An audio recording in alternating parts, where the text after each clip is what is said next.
اللهم صل على سيدنا محمد يا رب صل وسلم دائما ابدا على حبيبي.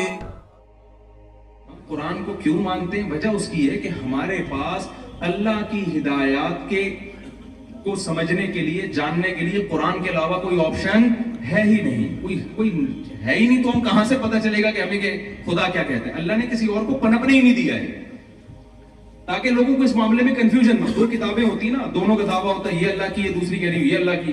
ہم کنفیوز ہو جاتے ہیں اس میں اصل اللہ کی کون سی ہے. تو اللہ نے قرآن کے علاوہ کسی کو پنپنے دیا ہی نہیں. محمد صلی اللہ علیہ وسلم کی جو تعلیمات ہیں ان کے علاوہ کسی پیغمبر کی تعلیمات کو اللہ نے باقی رکھا ہی نہیں ہے. تو ہمارے پاس اس کے علاوہ کوئی آپشن ہی نہیں ہے.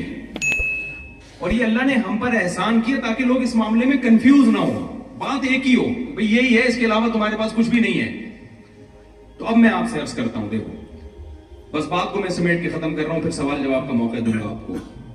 اب ایک فیصلہ کرو کہ جس چیز کو اللہ اور اس کے رسول اچھا کہیں گے، ہماری عزت، جو خواتین بیان سن رہی ہیں، جو خاص طور پہ یونیورسٹیوں کی طالبات ہیں، آپ نے آج سے اچھے کا کرائیٹیریا کیا قرار دینا ہے؟ جس کو اللہ اس کے رسول نے، اسلام نے جس کو اچھا کہا تو ہم اس کو کیا سمجھیں گے؟ اچھا.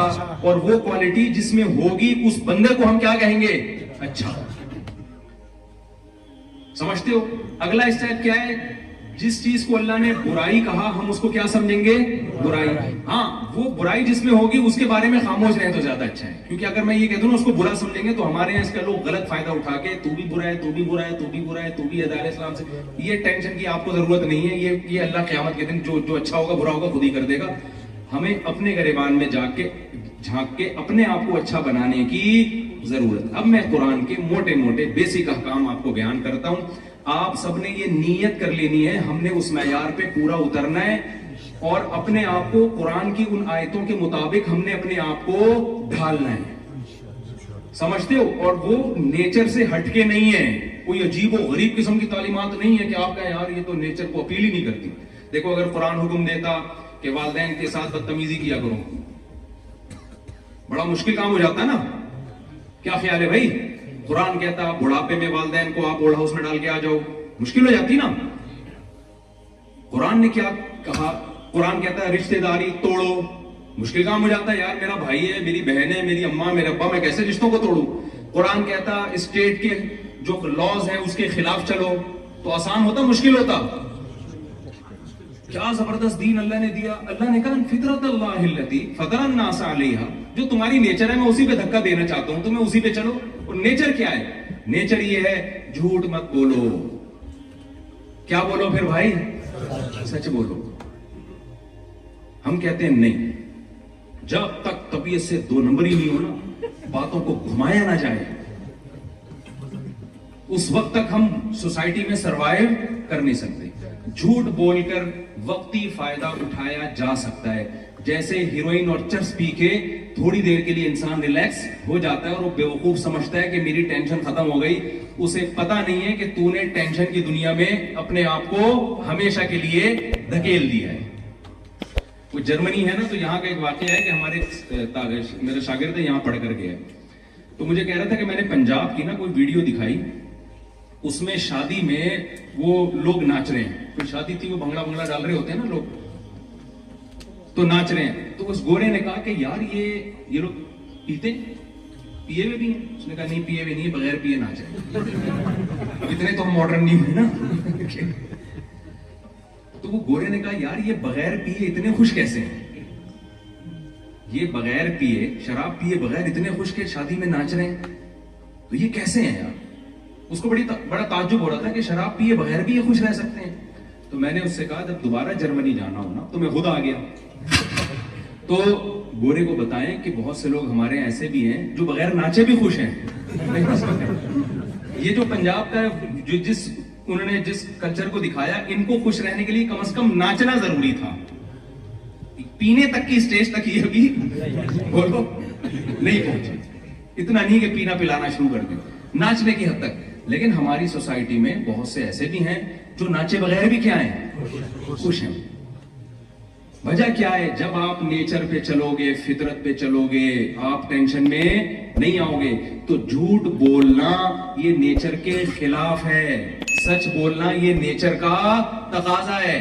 سچ بول کے ایک دفعہ ٹینشن ہوتی ہے، ہمیشہ کی ٹینشن ختم ہوتی ہے. جھوٹ بول کر ٹینشنوں کی دنیا میں انسان ہمیشہ کے لیے داخل ہو جاتا ہے. اور آپ کو پتا ہے اسلام کی بیس کہاں سے شروع ہوتی ہے؟ عقیدہ توحید سے. توحید انسان کی نیچر ہے، شرک انسان کی نیچر نہیں ہے. بعض دفعہ انسان کسی کی عقیدت میں غلو کر کے وقتی طور پر اسے وہ اختیارات دے جائے جو خدائی اختیارات ہوتے ہیں. وہ سمجھتا ہے کہ میں محبت کر رہا ہوں اور اپنی ایک خواہش پوری کر رہا ہوتا ہے، لیکن وہ ایک ایسی دنیا میں قدم رکھتا ہے. قرآن نے اس کی مثال دی، ضرب اللہ مثلا رجلا فیہ شرکاء متشاکسون ورجلا سلما لرجل هل یستویان مثلا. اللہ کہتے ہیں بتاؤ، جس کا ایک مالک ہو، ایک آقا ہو، وہ زیادہ خوش ہے یا جس کے ہزاروں آقا ہوں اور وہ آپس میں اختلاف بھی ہو ان کا، کون زیادہ اس میں مطمئن زندگی گزارے گا؟ ہم نے ہمیشہ یا اللہ مدد، بس مدد کس سے مانگنی ہے؟ کسی کے پاس کوئی اختیارات نہیں.